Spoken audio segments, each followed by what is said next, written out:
So for you, this whole experience, something of a bedroom in the air with the ultra modern luxuries in the air, cost you. Can you tell us how the experience was, how the seats were, how the service is? I would say it was grand.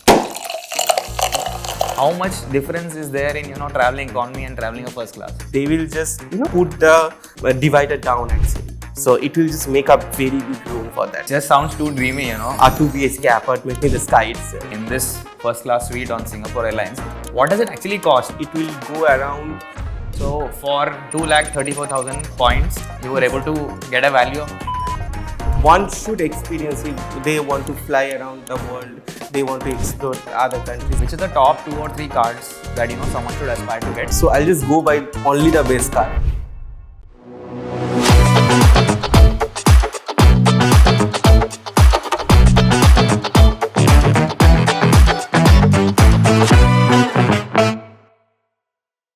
Welcome to the Credit Card Show, where we help you make the most of your credit cards. Today we have with us Subhankar Dutta. He's a luxury travel enthusiast and has mastered the art of using credit card points. Recently, he converted his points into a luxurious first-class flight experience. Let's know more about his journey and how he uses his credit cards. So for travelers who've never traveled business or first class, right, but who travel often or who aspire to travel in business or first class, especially in your case, can you tell us how the experience was, how the seats were, how the service is, how was it different? How much difference is there in, traveling economy and traveling a first class? So if I just want to summarize all the experience like I had with the Singapore Airlines first class, so I would say it was grand. Like from the beginning, you get to access to an exclusive lounge that is only reserved for the business first class passengers, and it is not much crowded. But it is not again another airline lounge itself. So it was really nice. From there, like when it was a time to board, we went to the gate, and for the suites, the suites are on the upper deck of the H8. So it's a higher level than where you enter from. Exactly. So suites at 2 decks. So in the upper deck, they have like 6 first class suites. So then there are business class suites. So in the lower deck there is premium economy and business. Few business class seats are there. So when we went there, so suites and few business class has the same entry point. So after that, when I submitted the ticket, and they just took me to a suite, and as we were flying together, so in suites what happens is they have two suites actually in every side of the aircraft itself. That is, they just call it a couple suite actually. So whenever you go there, whenever traveling together, if they just notice it, they will just put the divider down actually. So it will just make a very big room for that. Like it's a 2 BHK apartment in the sky itself. You just call it. So you are saying there's this massive room, exactly, and it has a barrier or a wall in between, which is removed when there is a couple traveling together. Exactly. And then it becomes a big bed. Big bed, yes. Oh, wow. So you can just put up 2 beds side by side. So it's like having a twin size bed in the air. Exactly, Oh, wow. exactly. I mean, I have traveled first class, and I have traveled first class on Emirates, Qatar Airways, etc. But a bed in the air is another level altogether. Yes. So how did it feel once you went there and you saw this bed? I mean, I'm still not able to wrap my head around. See it in a video is fine. Like you can experience what others are experiencing, right? But when you're experiencing it yourself, it is something, it's amazing. It's like a dream come true. And like you cannot even comprehend what was the feeling over there, like when we went there. And for 2 suites, so they will have 2 people who will guide you up. Oh, so you have like 2 butlers just for you. Exactly. Oh, wow. Exactly. That was the level of attention they just give, and that was amazing. That is what I can say. That's fantastic. I mean, just sounds too dreamy, Exactly. to have this kind of an experience. It still feels like a dream to me till today.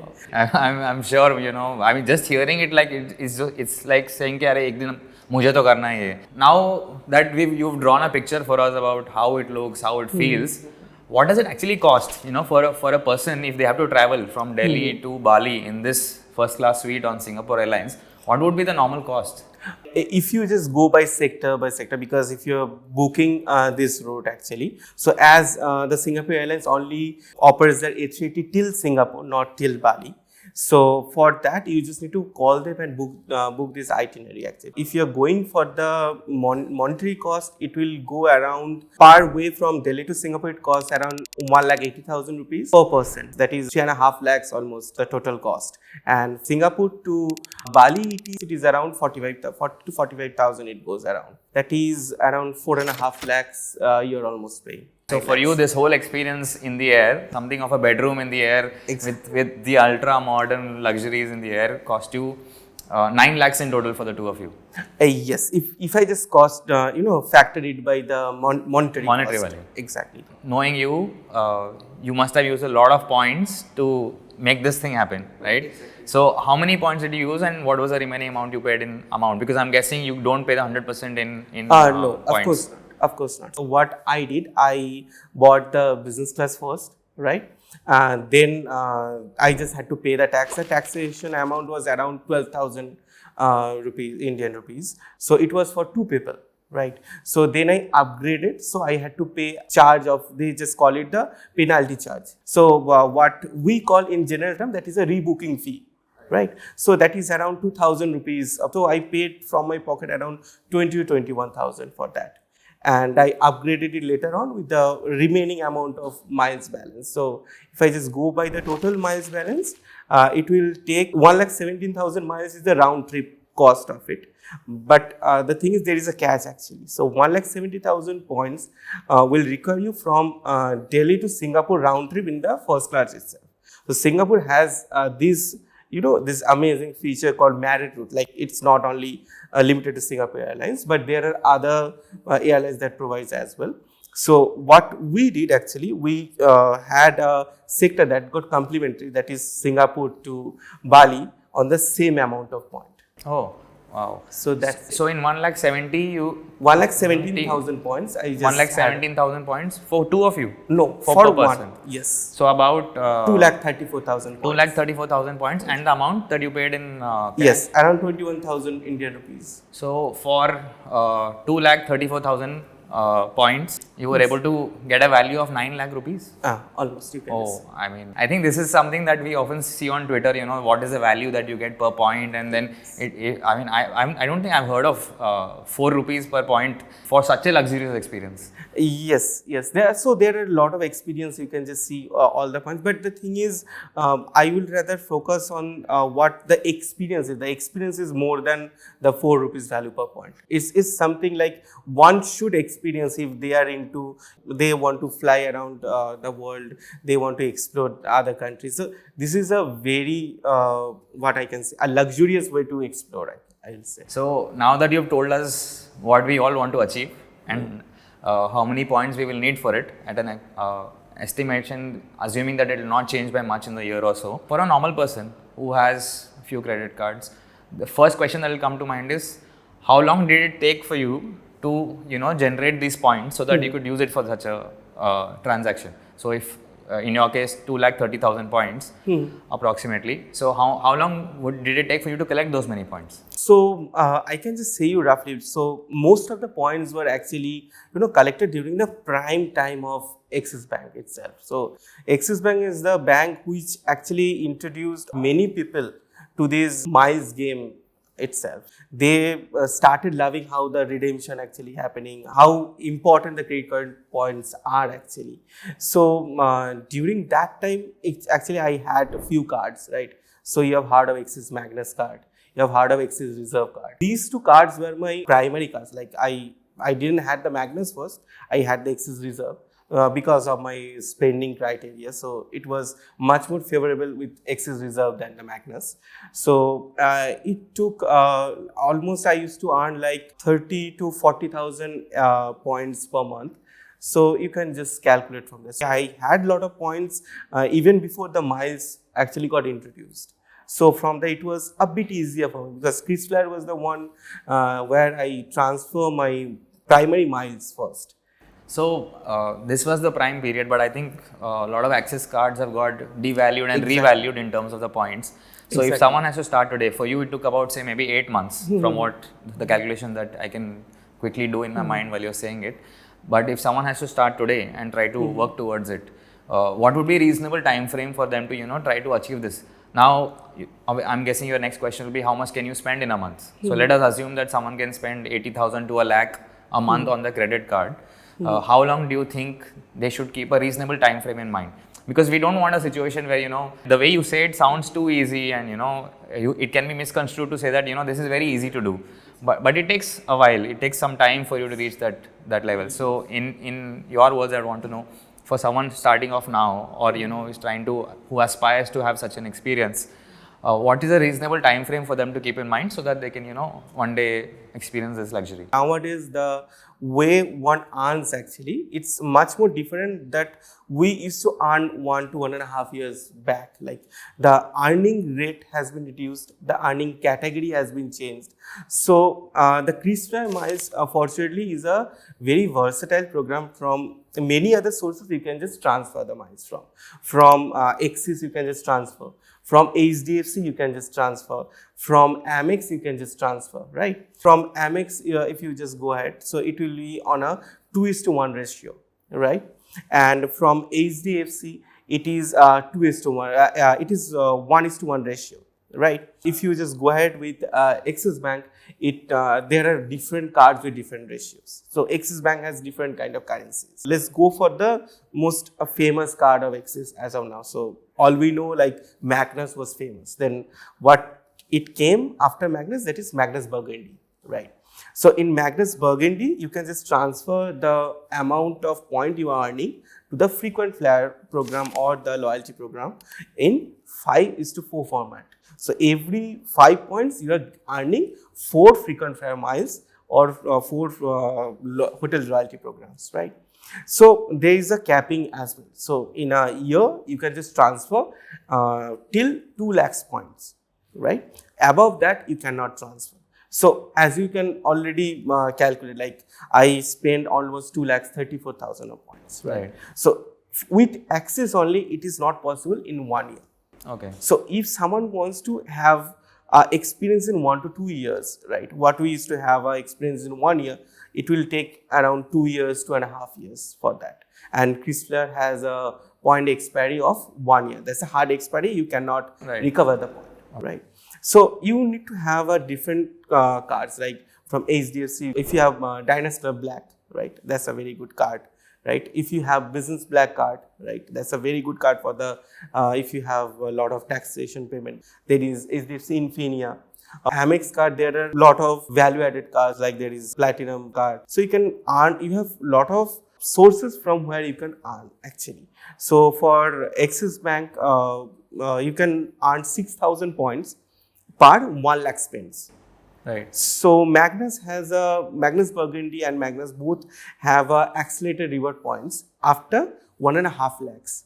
So after that, you are earning on almost 17,500 points per 1 lakh spends. Okay. Right. So if someone is having a very huge expense, monthly expense, that will go well. So if someone is spending 1 lakh a month, so that person has a very good spending power. Right. So I am expecting that person can spend almost sometimes 3 lakhs, sometimes 4 lakhs in a month. Like there's a big purchase coming around or some car is getting booked. So they can take advantage of that part. So they will earn the point faster. Now there is Platinum card, which is, if you just spend 4 lakhs, you get milestone reward. That's a very good card, right? You go for, other accelerated points. So you just accumulate all the points. So in this time, I will say, if you are having condition applied, if you are having Magnus Burgundy, and if you are having Edge Miles earned cards, right? The city converted cards, right? So it will take Amex cards and HDFC cards. So it will take around 1.5 years if someone is having 1 to 2 lakhs spends in a month itself. So all the cards you mentioned, Burgundy, Magnus, the Citibank converted cards, HDFC Infinia, these are all top tier cards. Exactly. And you're saying even if you have the top tier cards, this is a 1.5 to 2 year process. Exactly. Right. So for someone who doesn't have top tier cards, it would be longer. So I'm assuming 2.5, 3 years would be a normal for someone to take who's not, trying to do too much on credit cards. I think it's reasonable to then say that, this is not something that you can get in a hurry. This cannot happen, we've got a credit card, and within 1 year, I'm suddenly going to, start traveling first class. that's not going to happen. It's going to take some time. It will take definitely. And it is going to take, for you to be patient for you to be able to experience this luxury. Exactly. It will take a good amount of time for sure. Even, the loyalty programs keep changing. Like, there are like two kind of seats category you can just book, right? So, what the category of seats I book, that's called a saver category. So, the points requirement is less, but there are only 2 seats, right? And there are a lot of routes where they don't even, release the saver category. And now, from India, there is only Delhi and Mumbai, the A380 aircraft actually takes off. So, they now have only one saver award that get released. So, it's tougher, but it's not impossible, I'd say. Like, it will take a longer time. So the aircraft is important.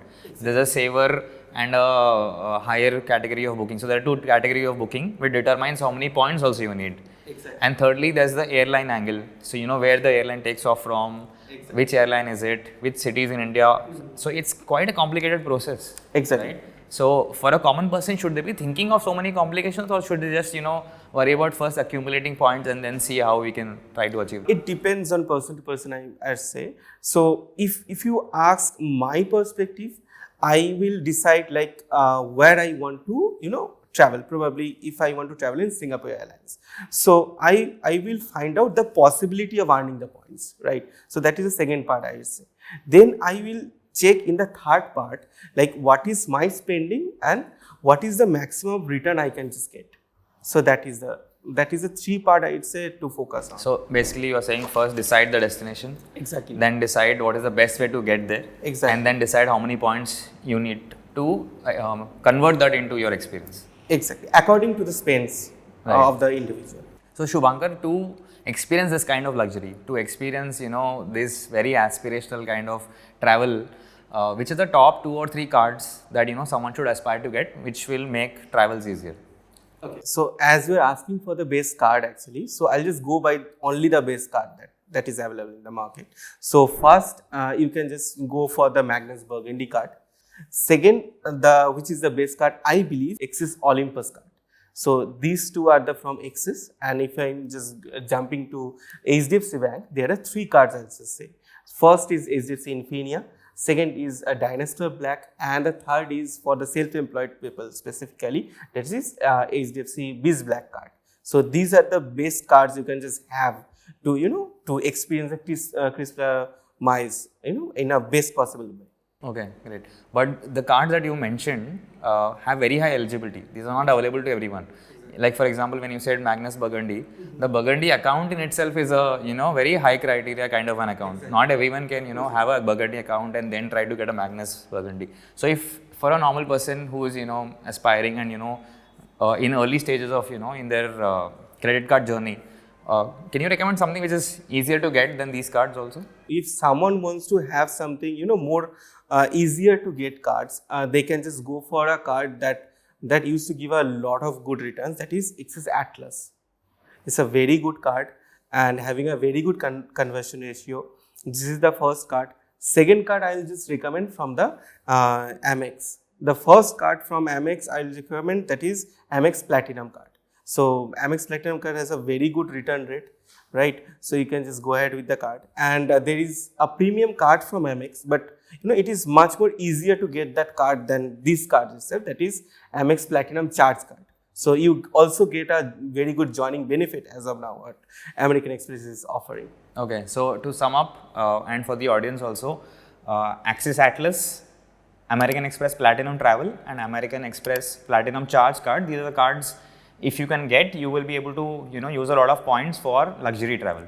So now I want to ask you one thing that is on my mind from a long time, and I see that it can be a very risky thing. While credit cards are very aspirational and they're very attractive because you can get so much benefit out of them, but I somehow feel that it attracts you to spend more. I have 8-10 credit cards, okay, and I use a few of them, but it is often very tempting, when all of these redemptions happen.